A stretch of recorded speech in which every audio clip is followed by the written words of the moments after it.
Bienvenue pour cette exploration approfondie. Aujourd'hui, on va parler d'un sujet qui touche pas mal de monde. Les routes privées dans les lotissements. Ça a l'air simple comme ça, mais en vrai, c'est souvent un casse-tête. Ah oui, tout à fait. Qui paie l'entretien? S'il y a un accident, qui est responsable? Et la mairie, elle intervient quand? Comment? C'est plein de questions pratiques et juridiques aussi. Exactement. On va donc essayer de démêler tout ça en s'appuyant sur une analyse assez pointue, publiée dans le bulletin de l'Institut d'études juridiques. Notre but, c'est de comprendre comment les choses sont censées être organisées dès le départ, à la création du lotissement. Et aussi, quelles sont les solutions quand ça n'a pas été fait correctement, ou si la commune veut récupérer ses voies. Alors, par où on commence? La base, j'imagine. Oui, la base, c'est la planification. Normalement, celui qui crée le lotissement, l'aménageur, doit prévoir comment seront gérées les voies et les autres espaces communs. Et la solution la plus fréquente, la solution reine, on peut dire, c'est l'association syndicale libre, l'ASL. L'ASL, oui, on en entend souvent parler. C'est quoi son rôle précis, en fait? Son rôle, c'est simple, elle est propriétaire des équipements communs, les routes, les espaces verts, parfois l'éclairage, et elle doit les gérer, les entretenir. D'accord. Et comment elle naît, cette SL? Elle est formée par l'accord de tous les propriétaires des terrains, les colotis. Souvent, l'adhésion est signée en même temps que l'achat du lot. C'est important ça. L'adhésion est attachée au terrain, pas à la personne. Si le terrain est vendu, le nouveau propriétaire devient membre. Ah oui, donc quand on achète, on embarque dans la SL sans parfois trop s'en rendre compte. Et avec des règles à suivre, des charges à payer chaque année, potentiellement. Les statuts de la SL sont donc hyper importants, j'imagine. Absolument cruciaux. Les statuts, c'est un peu la constitution de la SL. Et pour qu'elle ait une vraie existence juridique, il faut des formalités. La déclarer en préfecture, la publier au journal officiel, c'est ça qui lui donne la personnalité morale. Et une fois qu'elle existe, euh, légalement. L'étape clé, c'est le transfert de propriété. Le lotisseur doit transférer les terrains et équipements communs à l'ASL. C'est une obligation légale. Et est-ce qu'on peut, disons, sécuriser ce transfert pour éviter des oublis qui sont peut-être fréquents? Prévoir un transfert automatique dès que les travaux sont finis, oui, c'est une très bonne précaution qui peut être prévue dans les documents initiaux. Ça évite que le lotisseur oublie ou disparaisse.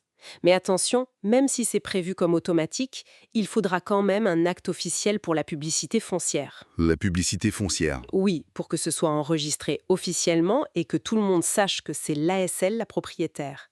Souvent, une simple attestation notariée peut suffire pour cette formalité, ce n'est pas forcément très lourd. Bon, la SL, ça a l'air solide, structuré, mais peut-être un peu formel, ça peut faire peur. Il y a d'autres options? Plus simples? Oui, il existe des alternatives. L'aménageur peut passer une convention directement avec la commune, par exemple, pour qu'elle prenne en charge tous les espaces communs. C'est simple, mais ça doit concerner l'ensemble. Et sinon? Sinon, il peut attribuer la propriété des voies directement aux différents propriétaires, aux colotis. Ah, donc tous les voisins se retrouvent propriétaires ensemble de la route devant chez eux. En indivision. Ça sent les complications, non? C'est le risque, oui. On appelle ça une indivision forcée et perpétuelle. Forcée parce qu'on ne choisit pas ses co-indiviseurs et perpétuelle parce qu'elle est liée au lot. Le gros problème, c'est que les décisions importantes, comme de gros travaux, demandent l'unanimité. Donc ça peut bloquer facilement. Et ce droit de propriété sur la route, il se transmet quand on vend sa maison? Oui, automatiquement avec le lot, même si ce n'est pas écrit noir sur blanc dans l'acte de vente. Après, les colotis peuvent quand même s'organiser, signer une convention entre eux pour la gestion, ou même décider plus tard de créer une ASL s'ils arrivent à se mettre d'accord. Ok. Maintenant, imaginons le cas où le plan initial a échoué. Le cas typique. L'ASL existe, mais le transfert de propriété de la route n'a jamais été fait. Des années après, la route appartient toujours au lotisseur d'origine. Malheureusement, c'est un cas fréquent. La voirie se retrouve dans une sorte de vide juridique. La première chose à faire, c'est d'essayer de retrouver ce lotisseur. S'il existe encore, lui ou ses héritiers, ou le liquidateur si c'était une société qui a été dissoute, pour enfin signer cet acte de transfert. Et si on ne les retrouve pas? Ou s'il refuse. Il faut savoir une chose importante. Le droit de l'ASL de réclamer cette propriété est imprescriptible. Ça veut dire qu'il ne se perd pas avec le temps. L'ASL peut toujours agir en justice pour la récupérer. D'accord.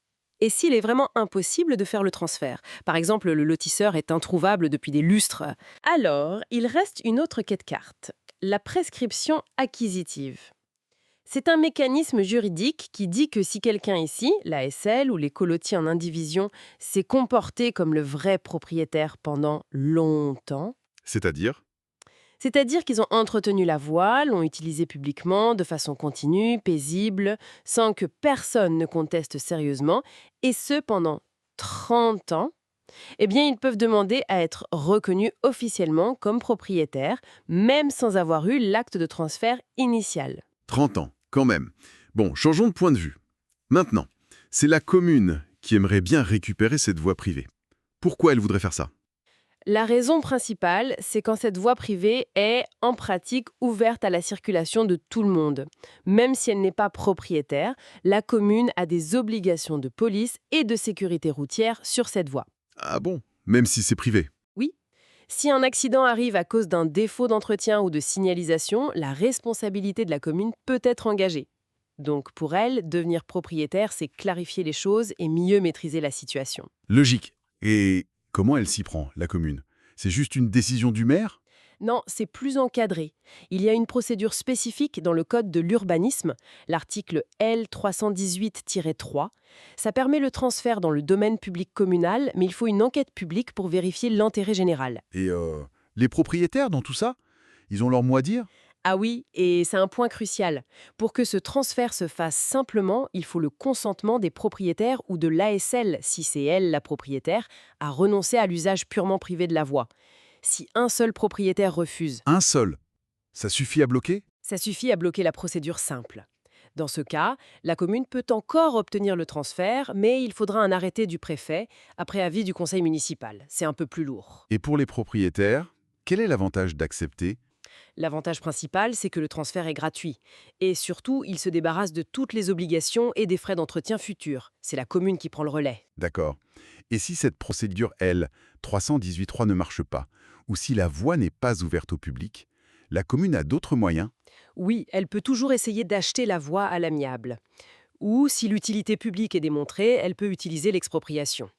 Et même, comme les propriétaires, elle pourrait potentiellement invoquer la prescription acquisitive si elle a entretenu la voie pendant 30 ans comme si elle était à elle. Bon, pour résumer tout ça, le mieux, c'est quand tout est bien prévu dès le départ, avec une ASL qui reçoit bien la propriété. C'est l'idéal. Tout à fait. L'anticipation, c'est la clé. Mais si ça n'a pas été fait, ou si les choses évoluent, il existe quand même des mécanismes pour rectifier le tir ou pour que la voie devienne publique. Même si ça peut être complexe, parfois long. C'est une bonne synthèse, oui. Et tout cela amène peut-être à une réflexion un peu plus large, non? Quand on voit les difficultés de gestion que ça peut poser côté privé, que ce soit l'ASL ou l'indivision, et la responsabilité qui pèse sur la commune, même pour des voies privées. Oui, On peut s'unir ce modèle de la voirie systématiquement privée dans les nouveaux lotissements est toujours le plus pertinent. Est-ce qu'il ne faudrait pas envisager plus souvent, dès l'origine, un transfert direct à la collectivité pour simplifier la gestion pour tout le monde sur le long terme? C'est une question ouverte, je pense.